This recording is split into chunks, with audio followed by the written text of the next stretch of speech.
The floor is all yours, David. All right. So let's start with let's get into the CBO budget and economic outlook. Now, CBO does this report, usually comes out January, February of the year. I think lately it's been more February, and they update it in the middle of the year. And it's a 10-year forecast. They cover the budget, they cover their economic assumptions, they include demographic aspects. They have some separate demographic reporting that we'll reference here when we get into the immigration piece. The great thing about this report is written for Congress, so it's not written for economists. They are the nonpartisan advisors to Congress on economic affairs. They're the ones that score different legislation. So if there's a big piece of economic legislation, they will explain the effects that it's going to have. But what they do that the media doesn't do very well is they draw connections between the elements. So they'll say, we've had a big surge in immigration that's had these effects on the labor force and the employment level. And then therefore, all those extra workers have been driving GDP growth, and it's been happening while inflation is falling and wages are going up. So they put all these connections together and explain this stuff very well. And there are a ton of pictures. So if you're not, it's like a 100-page report, so it can be intimidating. But if you throw out half of it, if you don't care about the budget, and you just want to look at the outlook, you can just read that. So I recommend it. And again, they do it annually and then they update it once a year. So a very good source for you to read outside of here, but we'll hit some of the highlights for you today. So here are a series of economic measures down the side. These are almost all percentages, and they have what actually happened in 2023, and then they have what they think is going to happen in the next few years. And they define the way that they're measuring these numbers. So change from fourth quarter to fourth quarter. So that's going to give you a different result than if you averaged the 2 years. It's not going to be say a June to June comparison. It's going to be a fourth quarter to fourth quarter comparison. And then they group them over here at the end. So what they're saying with the real GDP growth, they're saying it was 3.1 in 23. It's going to be cut in half or slow down here. And then perk up a little bit toward 2% after that. The inflation, the PCE price index is what the Fed cares about the most, where the CPI is what most consumers experience. This also inflation, I'm going to use the CPI row coming down to 2.5 from 3.2 where it is now. We normally go in depth into what's going on with inflation monthly and annually and the different categories of it. We're not doing that in this session, but we've seen inflation kind of perk up a little bit the last couple of months. So we'll see if this trend holds. I think the Fed's going to try hard to make it hold, meaning they may keep the rates high for a while if that's what they need to do. And then here's the job creation. Note this big drop. They're talking about very slow job creation in 2024 and then rebounding a bit. This would drive the unemployment rate up toward 4.2. Let's hope that doesn't happen. We had a 200 plus month or 300 plus month here lately. The unemployment rate, 4.2 next year. Interest rates still remaining fairly high. And then I don't know these numbers very well. Increase in profits. I don't have a good baseline. I'm going to ignore these bottom two for a little bit. I don't have a good base of comparison here. But what they're saying, if you look over here in the blue, what I've highlighted, real GDP, slow growth, inflation coming down, but still a little higher than the Fed likes it. 84,000 jobs a month is very slow. Unemployment climbing to 4.2. It's hard to know for sure, but if the unemployment rate climbs to 4.2, could this be a recession? Maybe, but Karl has said before, you got to almost have negative job creation for some months for that to happen. And so I'd be curious to see if there's much negative job creation. If CBO were to break this out, maybe they have somewhere to see it. But if they've broken out that 84 and there are some months with negative job creation, you could see, usually with a lag of up to a year, you could see the National Bureau of Economic Research, the NBER. They are the referee for recessions. They could call that a recession. We shall see. But I would think for sure 4.4. I don't know, somewhere in there. We'll see if we avoid a recession. But the conventional wisdom is we're not going to have a recession. We're just going to have slow growth. This is the budget outlook now, and they've got as a percent of GDP. If you aren't familiar with GDP math, Karl might have to correct me here. The nominal GDP is, where is that these days? Is it like 27 trillion? Is it that high? I don't pay attention to that. it's in the 20, it's well into the 20 trillions. So these numbers are whatever that government number, also in the trillions, divided by that. It allows you to compare stuff over time. With giant government numbers, you almost always want to compare them as a percent of GDP if you're looking at stuff over time. And also, as a side note, when you see people trying to shock you with a number, oh, and here's, oh, I know, when you hear people trying to shock you with a number like these debt numbers down here at the bottom, just, worry about them as a percent of GDP. Don't worry about them from a dollar perspective. They're high, they're big numbers, but remember the US net worth is 140 something trillion, and the top 10% have 100 trillion. It's not the end of the world if those people have to pay a lot more in taxes. So, but here, I guess the way this chart is set up, usually they only do one or the other. This one was kind of interesting. You've got the billions of dollars on the side, and you've got the percent of GDP here, which is kind of an interesting way to, revenue creeping back up toward 18%. The record revenue was under Clinton was about 20% of GDP. So we've had fairly low revenue compared to that record for some time. And then outlays continue to climb as the country ages. The Medicare and Social Security continue to increase. And so you see these numbers climbing up into this mid 20s area by 2034. And so the budget deficit was, 3.7% is a historical number.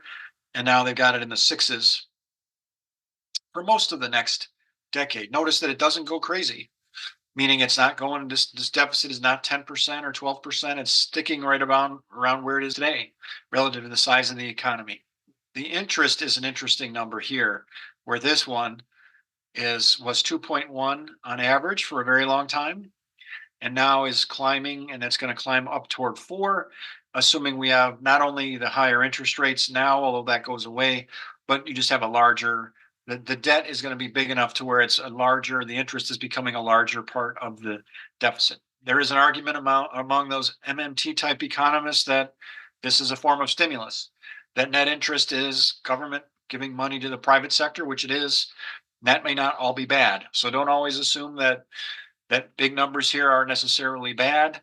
We'll save that for a day when we do an MMT thing, but just keep in mind the real headline I think here is outlays will continue to climb as the country ages, and you're going to see big shocking numbers for the debt number. Just keep an eye on this percentage of GDP. It's climbing. It's not 200%. It's not like Japan at 250 or whatever. But it's climbing, and it's something that if you're worried about deficits and debt, can raise taxes or cut spending. You don't have many other options for that. So, all right. When you look at the budget now, you dig into the dollars. Those are the blue bars, are the dollars over the next decade. And the line is the percent of GDP, which is averaging around 6%, as I mentioned, 5.6%. You're going to be seeing these 2 trillion numbers coming up pretty regularly. Before the pandemic, the number was creeping up toward a trillion. And in the post-pandemic era, we're in the 2 trillion range, and it's going to keep going up. We're going to get in the 2.5 by the end of the decade. You hope that we can grow the economy and keep a lid on some of this, maybe tax the rich a little bit more to keep that black line from going up too much higher than 6%. That's a pretty high budget deficit historically. So you got this slide. I just went back one. I underappreciated this historical average is pretty nice to have here. There's a knock on my door, which means my 5-year-old may come running in here. Hopefully he'll be wearing pants when he comes in. So we'll see. The CBO also does this is the baseline compared to the old baseline. So you can see kind of what changed. February 21 is right before Biden does anything really, right when he came into office. What has changed? And you've seen it, the deficits have shifted up because of the different laws that he has passed, as I talked about earlier, the contributions. And you can see here they've got a 5.4 trillion number, which is a little different from the one that I gave you earlier. This includes economic effects and other issues. That's not the same thing as the legislative increase before. So that's why this baseline has jumped up. Is just a lot more of the laws that Biden has passed. Note that the IRA is a deficit reducer.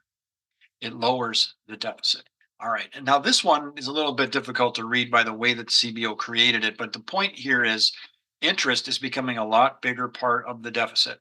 The primary deficit is everything else, and the net interest is the remainder. So if you go back to here a second, we see net interest climbing to 4%. It's almost 4% of that six. Instead of being 2.4 of the six, by here it's 3.9. So you can see it climbing.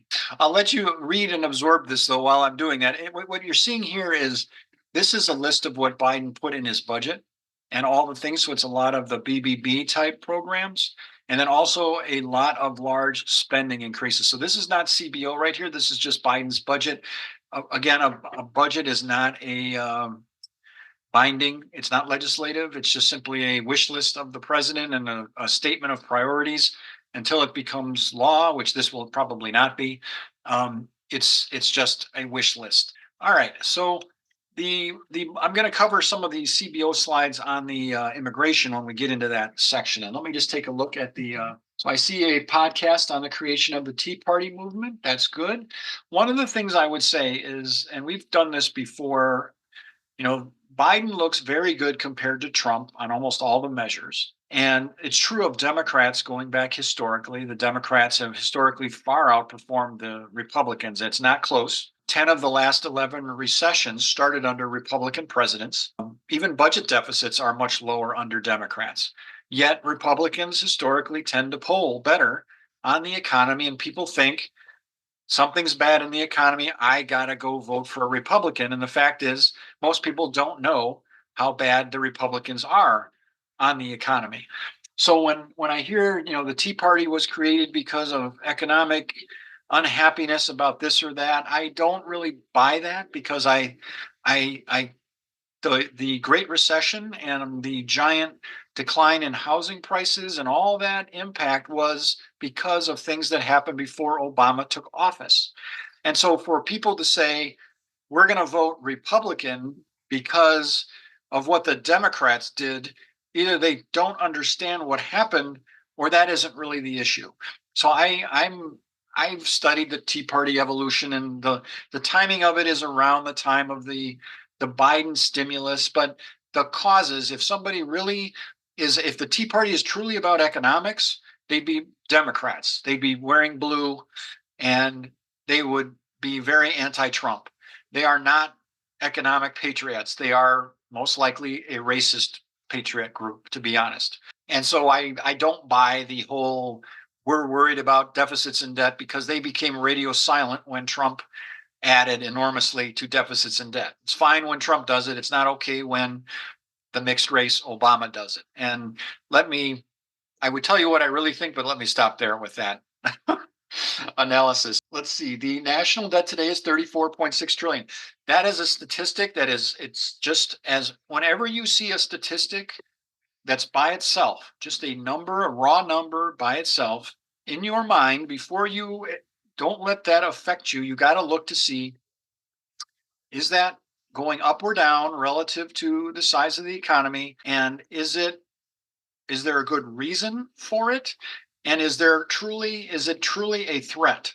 Meaning, is the national debt, keep in mind that if you have a national debt, it is owed to civilians who own the bonds. There is an asset side to this. It is not a pure liability situation. You cannot balance the ledger on one side of it. There are 34 trillion. If the national debt isn't all marketable securities, it's got Social Security liabilities and other kinds of unusual obligations of the government. But the part of it that is marketable securities, which is by far the largest part of that, are assets owned by you and me directly and indirectly, in mutual funds and by pension companies and banks and others.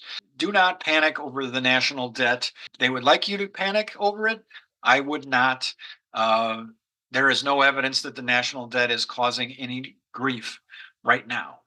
Sure, but again, the top 10% have 100 trillion. If you're really losing sleep over that, take comfort in how much money we're not taxing. And for scale, although I wouldn't necessarily do it this way, but let's just say it. If you were to tax 2% of the net worth of the top 10% every year, so you get 2 trillion out of them every year, the deficit would be gone. I'm not advocating that. I'm just saying you could get rid of the deficit and let that debt to GDP ratio fall for a long time if you just taxed By the way, those top 10% would still get richer because, like we've shared, the stock market goes up 10, 20% in some years. On average, it's gone up about 11%. So they could give up 2 and get the 11 and still probably be all right. So immigration, let's see, nice to have an MMT session. Sorry, yep, we should. And then sort of culturally, the take, a sort of a capitalism is good, greed is good, of the famous line from Wall Street. I'm not the first person to say it, but I think capitalism is better than, what's this? How does the saying go? Capitalism is the worst system except for all the others. Sort of I think it paraphrasing. was democracy, but yeah. Yeah, right. It's the worst system except for all the others. I think until we see a better system than capitalism, we'll see. I mean, if you take capitalism and you tax the heck out of the rich and put people through school and did Medicare for all, I think you'd be pretty close to, it's capitalism, but it's capitalism with some high taxes on the rich. I think you got a pretty good society there. I think we're a couple steps away from that. We would need Bernie Sanders with 60 progressives in the Senate, but that is, that's what it would take. But it's that would be an improvement. But I think otherwise we're in about as good a shape as we're going to get. Immigration now. Here's some polling on what's been happening lately. And if you look at the trend, immigration wasn't a huge concern more than normal for people, but lately it has spiked enormously. And it's funny that economy has fallen as a concern, which tells you how good the Republican marketing machine is. When the economy becomes a loser for them, they will find another issue to create a crisis out of, and the media will be happy to join them. I have seen probably a 50-1. I haven't quantified this myself, but I would estimate about 50-1 about border crisis and untamed immigrants coming into the country and causing all kinds of havoc. For every one article I see that immigrants are essential to the economy and we go right into recession if we block the border.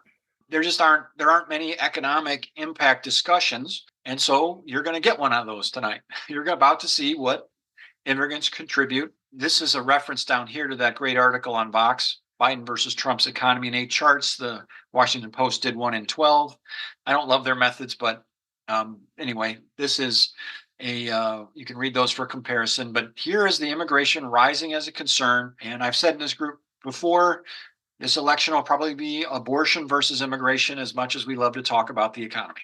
Women are not going to be happy about losing their rights, and they don't want to get on that slope. And a lot of racists out there or other people are going to be scared about immigrants coming, and they're going to vote Republican. So we'll see how it plays out. Now, right now in the country, this is thousands of persons. So the native born are about 130 million. These were people born in the United States, not Indians, not native Indians.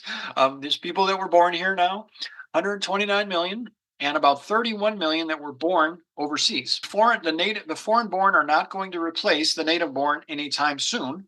The number is much, much lower, but look at the rate of change. About 1 million fewer employed that are native born since Feb of 20, but about 2.3 million more foreign born. And what you're seeing is you've got about, and we'll share these slides here, you've got about 4 million boomers, mainly white boomers, retiring or turning 65. And so that's a pretty good proxy for retirement, but 4.4 million boomers retiring every year. And so you're not going to see much of growth in the native born employment level, and you may see it fall a little bit over time. Don't expect the native born to be moving, expect the story to be the foreign born continuing to creep up as a share of this. But these are a gigantic difference in numbers. This is a decades out thing, far out before these folks would, before this is a situation of replacement. It may never happen because eventually, after a couple of generations, right, the foreign born are native born. So we now have, in terms of percentages, how much have they increased since February of 2020? The foreign born are up 11% and the native born are down negative 0.8% in terms of the number that are employed. So when somebody says, watch out, the foreign born took all the jobs, it isn't that they took all the jobs, it's just that these native born workers are retiring. And 4.4 million is a very large number that are boomers turning 65, and many of which are retiring. So, again, no reason to panic, but it is something that you'll see people worried about. Oh my God, no jobs are being created for the native born. It isn't because the foreign born are better qualified or that people are prejudiced against native born.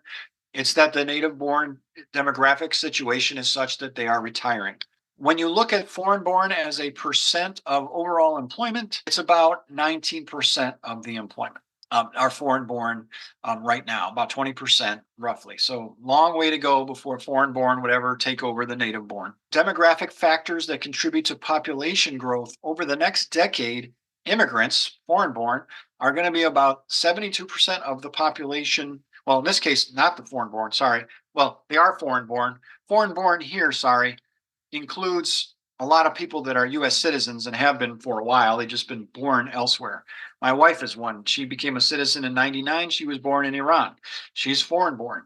Here, what you've got is the net immigration is actually driving nearly all of the population growth. 72% of our population growth is going to come from immigrants. Births minus deaths, sort of what's happening in the country, is not going to be contributing very much, just a very slight amount coming in. So it's all about immigration for your population. If you want more workers, you're going to need immigrants. This is a very, apologize for this being busy. There's a lot of data in here. This is from the CBO demographic outlook, but what it tells you, if you look down at the bottom line here, this second to last green row, this is the percent of the no, it's this percent of the growth of the population that's attributable to immigrants. So about 72%, like I shared on the prior slide. Here's the actual details. You've got going up toward the top, you've got the population statistics, and then the change in the population, the percent increase in the population. And then as you get into these green bars, that's where you see the contribution to population growth. Like here, let's use 2025 as an example. Immigrants are 0.7 of the 0.9 total increase in the population. So the math is explained a little bit here with the algebra, but you'll see on this table, if you're interested, you get a lot of detail in there. But the bottom line, 72% of population growth is from immigrants, assuming we don't shut it down. The net immigration in terms of millions of people, back to a CBO chart here, almost 3.5. There's a lot of immigration going on right now, a giant surge in immigrants coming in. And that's part because our economy is very good.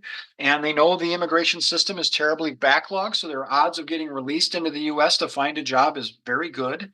And I wonder how much of this is also a concern about Biden not winning the election. But I think it's mostly economic reasons and not because of fear that the border will get shut. But it could be. That's not what any of these sources are saying. They're saying there's been a big immigration surge. And for the line here, just for history, is about 900,000 average. So 3.0 in a year is a tremendous number of immigrants. And that's why our system is completely overloaded. And you can't just service them with executive orders. You need funding. And that's why, the Democrats are arguing we need legislation, and the Republicans are saying Biden's got all this power to shut down the border. The fact checks on that are pretty clear that he does not, because anybody coming here claiming asylum has to get their day in court. And so he can't do that. And I encourage you to look, I'll show you some fact checks coming up here, but you can't manage a surge like this without funding, without a lot more resources at the border and the Congress. This is just showing the labor force in terms of millions of people. The labor force, and we show this in one of the earlier slides, the labor force is the sum of the people that are employed and the people that are unemployed. There's a strict definition for that. People that are outside the labor force, that are retired, are not in the labor force. They're outside of that math. They're not employed or unemployed. They're out of the labor force. And so there are some summaries here of the labor force in February 20, 164 million. Native born went down 750. The foreign born went up 3.8 million. And the labor force in February was 167 million. They're saying, CBO is saying, we've been shocked at how many more immigrants are coming in. So our current projection now is much higher than our projection a year ago. They've increased the size of the labor force by 5.2 million people in 2020. I'm sorry, by 2033, there's going to be 5.2 million more people here, most of whom are going to be working. They're mostly working age immigrants. They're not sending us their grandmas, they're sending us, it's the young people that are making that trip. This is a very large change, again, because of this giant surge that's coming in right now. A lot of text on here, but very meaningful, I thought, when I was reading that CBO report. So I'm going to read some of this. A surge in immigration that began in 22 continues through 26, expanding the labor force, increasing output. Um, CBO expects the civilian population, 16 or older, will be larger by 7.4 million people, or 2.6% than previously expected. Most of that represents a rise in the number of people expected to immigrate to the US. So that 5.9 million number again. CBO projects the high rates of immigration will support economic growth, adding an average of about 0.2 percentage points to the annual growth rate of real GDP over the period. So if normally GDP growth is 2%, it's going to be 2.2% because of that. And that will leave the economy 2% larger than it would be otherwise. Higher population growth, let's see, from increased immigration more than offsets a decline in labor force participation due to slowing demand for workers and the rising average age of the population. So because we've had this boom going on, things are going to slow. You saw that projection of 84,000 jobs, and the aging, the retirement of the boomer generation, and as I said, a large proportion of the recent and projected immigrants are going to be in that 25 to 50-year-old working age group. And now the average rate of participation is projected to be higher, 62, just a little bit higher.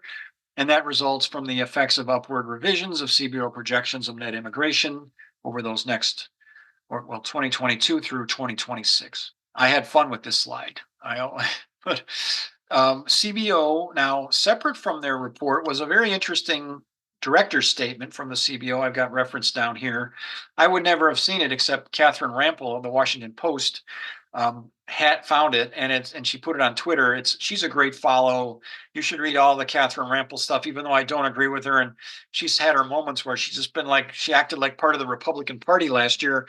She's now seems to be back to the Democratic Party again with what she's been posting the last few weeks. But the deficit's going to be smaller and economic output greater because more people are working, and that's mostly because of immigrants. So immigrants also will reduce the deficit. And here's the sort of the big quote from the CBO right here.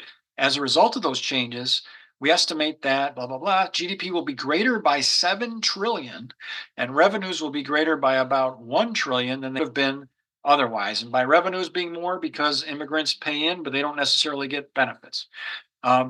We are continuing to assess the implications of immigration for revenues and spending. $7 trillion divided by 135 million households is $52,000 a household. And that is GDP is income and wealth. And so I put this guy together. Over here. What if CBO told you immigrants make you 50,000 richer in a decade? So that is an amazing number that is shocking and got covered several times by Catherine Rampell, but not in many other places. MSNBC also did a fantastic sort of short video and charts and graphs thing. And there's the link as well. And if you have the actual PowerPoint, you can just click on these and it'll take you to those articles. But this was just tremendous. I would never have thought that immigrants over the next decade would have a 7 trillion impact. I want that 50,000. I hope you do too. So asylum applications, and this is by year. So these are not cumulative numbers. These are actually in that year through 2023. How many asylum applications did we get? And these are giant numbers, way more than immigration system is equipped to handle. And so what this has done is increase the backlog in the immigration court to about 3.1 million cases. So it climbed from around 500,000 under Trump to 1.3 million. And then under Biden, it's accelerated recently to 3.1 million over that time. And there's some background in here from Syracuse University, seems to be the go-to source for this kind of information, and they have some background on how many immigration judges there and the caseload on these people. There's years and years of backlog out there, and they need a lot of help to get through this. Immigrants commit less crime than native-born citizens. They're trying to maintain a low profile because they don't want to get kicked out of the country. So the idea that there's all these rampaging immigrants in here, you all heard about the Laken Riley symbol. A girl was murdered by an undocumented immigrant, but that is the exception, not the rule. And sadly, college girls get murdered all the time, not always by undocumented immigrants, very sadly. So the crimes are just a much lower rate under undocumented immigrants until they've been here a while. Then they act like the natives. But immigrants are not where you're going to see unusual amounts of crime. That is a conservative myth that these people are all a giant menace to us. For what it's worth, also, despite that large immigration surge the last couple of years, the violent crime rate has fallen under Biden. As we've shared, this is the crimes per 100,000 population. The data from the FBI was their third quarter data. We don't have the full year yet for 2023, so that's just an estimate. But this is they said that the number is down 8% from 2022, so that's where we calculate the 350. That is, it peaked in 2020, recently peaked under 2020 under Trump, fell down. All the years under Biden, the violent crime has been falling. So can Biden close the border with executive orders? The short answer is no. Mexico won't allow remain in Mexico again, so you can't just ship all the immigrants back to Mexico. The wall was never built, so saying rebuild the wall or finish the wall, that was not an issue in terms of whether we were preventing immigrants from coming in. COVID restrictions on asylum seekers have since ended, meaning we were using an emergency law that we passed to block asylum seekers from getting in and claiming asylum. We were just saying, sorry, you got to stay in a different country or sending them back. Those have since ended, so asylum seekers can seek asylum, as we've been showing those backlogs.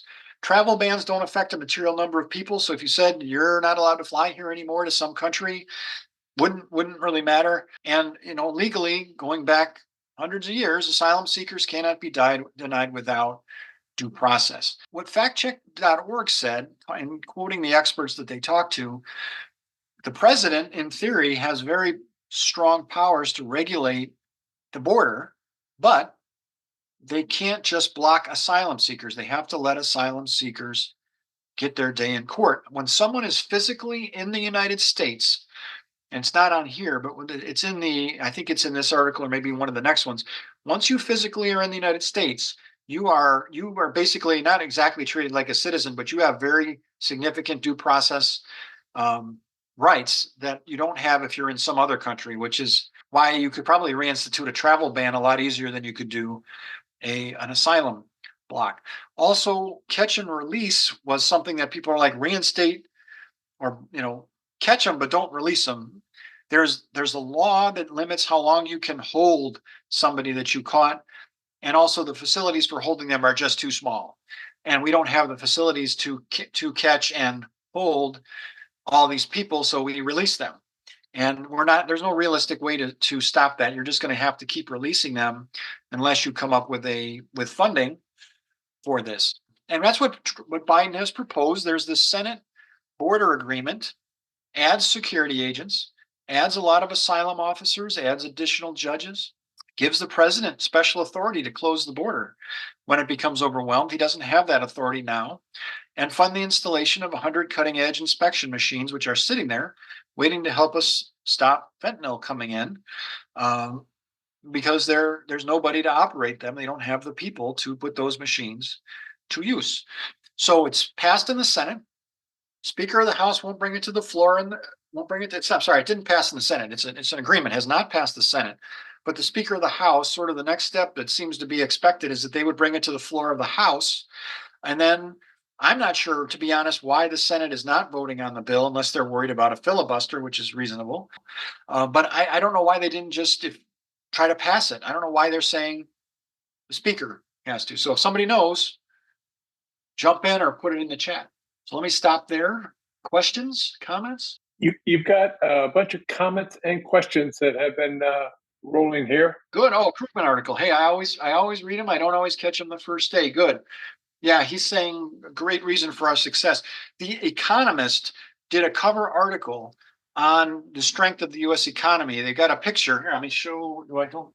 I had it in my bag right here, but it's this picture of a like a muscle bound guy, and showing how strong the U.S. economy is. And the article was fantastic, and talked about immigrants as being a major source of that strength. So I'm glad to see Krugman is covering it. They also, because they pay taxes if they're working, if they manage to get um, I would assume a social security number, or maybe it's with just a green card. They start paying payroll taxes, but they don't get necessarily social security unless they become citizens. So if they stay undocumented, they're paying in, probably they have authority to work, somebody's taken out those taxes, but they don't get the benefits. That actually helps. Rampell is spelled Rampell. Rampell. She's over at the Washington Post. I see shift work for judges. Let them work nights. Yep. Need as many judges as possible. I was being a little bit glib on that, but with 100 additional immigration judges, that's going to require more courts and more supporting personnel for that. Oh yeah, yeah, and that's right, absolutely. I mean, it's a serious, this is a serious backlog, and these people are in limbo for years. And I really object to the language, and I know a lot of people do, is the language that's being used by Republicans about immigrants as if they're some evil force that is trying to take over the country and doing all these terrible things. And it's all an election act. Republicans will say every day till Sunday, we don't want the president to issue executive orders, but then here they're saying he should be issuing executive orders when they know full well they're very problematic. Most of the Trump executive orders ran into court trouble. And really, he got away with it because of the pandemic authority that he had to slow immigrants. We don't have that authority anymore. And so Biden is asking for that special authority to do some things here. So it's just this is going to be most likely the central issue that Republicans will campaign on, and it's will the women save us is kind of what I'm kind of hoping that will happen here. So this is a very complicated issue. I mean, when I was reading the fact checks on this, there are varieties of opinions, but there is nobody that really thinks that Biden can use executive orders to shut down the border right now or handle this giant backlog of 3 million people that are in limbo. And, if you are, a lot of the rural white voters are going to get riled up about immigration and vote Republican. But just bear in mind, many of them never even see these people, see the immigrants, or deal with them. They're fired up because of Fox News, but the immigrants are not in the middle of nowhere in rural America. For the most part, they are in the cities. And so when I say, who's this a crisis for? When they say there's an immigration crisis, who's it really a crisis for? Is it a crisis for the typical white voter American who's going to get 50,000 richer over the next decade? No, it's a crisis for the immigrants themselves. And I hope that people, point that out, that, you're voting not only to lose $50,000 if you block immigrants, but you're also, you're just sabotaging your own financial future by blocking this in the vast majority of cases. That is the end of our prepared remarks. There are some links here that you can look at. There's the CEA at the top there did 10 charts that explain the U.S. economy. So they've got their own sort of chart, and they do compare a little bit with Trump in there. The Washington Post did it, and MSNBC did a fantastic one. And if you email me, I'll get you all these links. They're also in this presentation. I could probably just send you the presentation too, and you can you'll have that. But lots of great content in here for you guys to share. Hopefully, you know how to cut and paste these slides, or you can take pieces of them out and share them everywhere you can. Let everybody know what's going on with these things, because immigrants are a huge part of our financial future. If you were to block immigrants with 4 million boomers retiring, you would have a recipe for yet another Republican recession. 10 of the last 11 wasn't enough. By the way, just so, because you guys all want to know, I'm sure, if you flip a coin 11 times, the chances of getting heads 10 times is about 5 in 1,000. So you'd have to, if you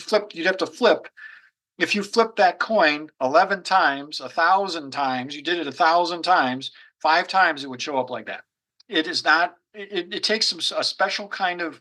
Either the Democrats are really good at sabotaging the economy right before Republicans start, which, by the way, is a theory I've seen on Twitter, or Republicans do something they shouldn't that causes recessions, and this is almost a guaranteed way to get a recession is to block immigrants in large numbers from coming in. They're just too important right now with our demographics.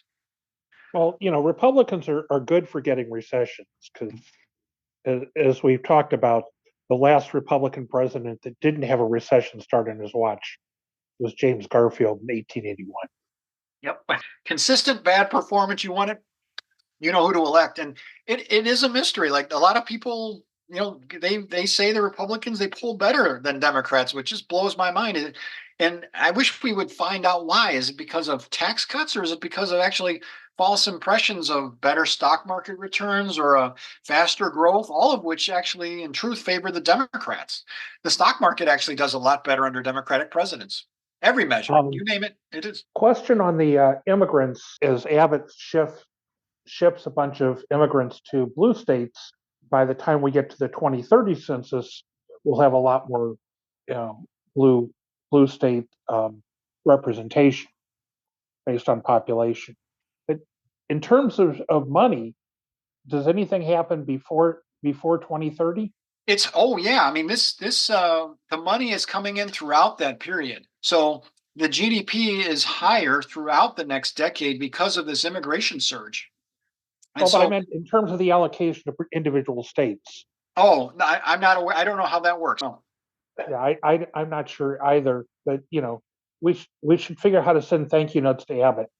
Right. I have to give him credit for a diabolically clever marketing stunt to ship all these people to the Democratic states to force us to confront the issue. Now, Republicans are blocking progress as usual, but just to get the Democrats talking about it, I thought was actually a really, again, diabolically brilliant. They should have stayed in Texas, but I don't totally blame him for saying if this is a federal problem and it's a national problem, let it be a national problem.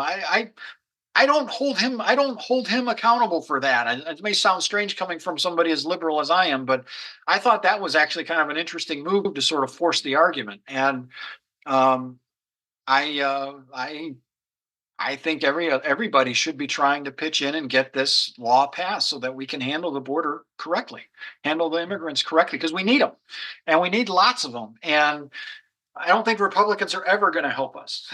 So they just like to complain. They're not serious about fixing any of this stuff, I don't think. The Supreme Court ruled in Texas' favor that they can now arrest immigrants and deport them today. I saw that today, and I didn't like that at all. I think it's a federal job. I don't blame them again for that. Like if there are people wandering around that are obviously illegal, taking them off the street, it would be nice if we could put them somewhere, but we don't have a place for them. And we don't have a process for, like if Chicago were to say, we'll take a few thousand of them and Texas arrested them and shipped them to us, I would like that better than them trying to deport people on their own, because those people will just try to come back in. And now they've created really steep criminal penalties for people. And where are they going to put them? Are they going to put them in jail? Are they going to have, I don't know that our jails can hold all these people. So, they're still posturing, but I wish we just didn't have all these ridiculous things going on, because we won't solve the actual problem, which is kind of what I've got on the screen, which is pass the darn legislation and see what happens. It's partisanship over, it's party before country. They think it's to their electoral advantage to do this, and all this drama is being created when the solution is right here, or a big step on the path is right here to get it started. It's tough to watch. Well, they're kind of listening to Trump, in terms of don't approve the bipartisan border agreement. They're also saying don't support Ukraine. Go ahead and support the Russian communists. That is really painful to watch, because if you haven't seen it, there is a good NBC article on this that comes up when you search it. Ukraine has inflicted somewhere, last I checked, was about 350,000 casualties on the Russian military. not all of them are dead. There's a lot of wounded in there. It's dead and wounded. They've destroyed over 2,000 Russian armored vehicles / tanks and thousands of other vehicles like trucks and less armored vehicles, jeeps, and all that other stuff that militaries use. They are, now luckily for Russia, they seem to be finding allies like China and others, Iran, others, to sell their oil and other resources, so that they seem to be doing okay economically. But it's still got to be a big pressure on them. I mean, even like when our military was deployed, it was a serious amount of money we were spending on Iraq and Afghanistan, and we weren't seeing casualties anywhere near what Russia's seeing. I mean, this is the Russian military, when the army of Russia, when this whole thing started, was like around 350,000. So it isn't necessarily the original army guys that are more experienced that were all the ones that got killed, and it's all the replacements fighting now. I mean, there's a mix, but they basically turned over their army one time in terms of raw numbers. They will keep at it, and if we don't support Ukraine, it could certainly lose. I mean, Russia could in the next year or two, Ukraine may have no choice. And I'm curious to see how much Europe steps up, because their economy in aggregate, the European Union is about the same size as ours. So if the EU steps up and starts sending a lot of arms and money and other things for Ukraine, but that is not Trump's intent. His intent is to help Russia. He also has said many times he wants Europe to step up and support itself militarily, which I think that's actually one thing I think is a good idea. But not giving the money to Ukraine, which is a tiny amount of money, to bleed Russia like this is crazy. It's a great investment.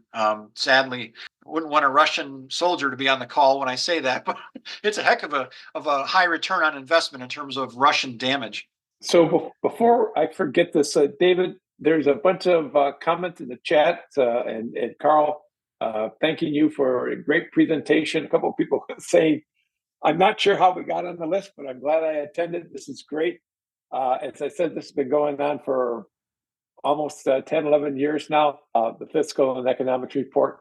Just as a note, David is a habitual, that's the wrong word, a serial Twitter person, and he'll have his own comments, and he will put a lot of these charts and slides in almost every day, several different ones, etc.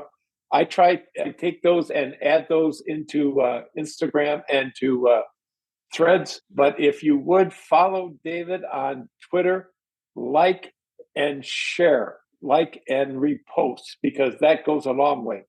And when Karl gets off of his worldwide U.S. tour, he is a standard bearer on the Coffee and Conversation most mornings, and can answer any questions or comments that you want to bring up on fiscal. So we got both ends really covered here well.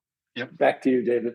Thank you. No, I really appreciate that. And probably 95% of what I tweet is economic stuff. I will occasionally tweet music or something else that's interesting, I find interesting, but it's almost always going to be economic and political stuff. So, but I do it a lot. I mean, I repeat a lot of the same slides. So you're going to get bored looking at my stuff. So what I would recommend is, if you don't follow me, check in on me from time to time, go through the stuff that I've been doing, and share a bunch of that stuff if you get tired of seeing it all pop in your inbox all the time. Is your handle on the slide before the last slide? Yes, you can find me on here. Where is it? This State of the Union economic briefing. If you copy that link and drop that into your web browser, you'll come up. Or you can just find David Doney. I'm at David Charts.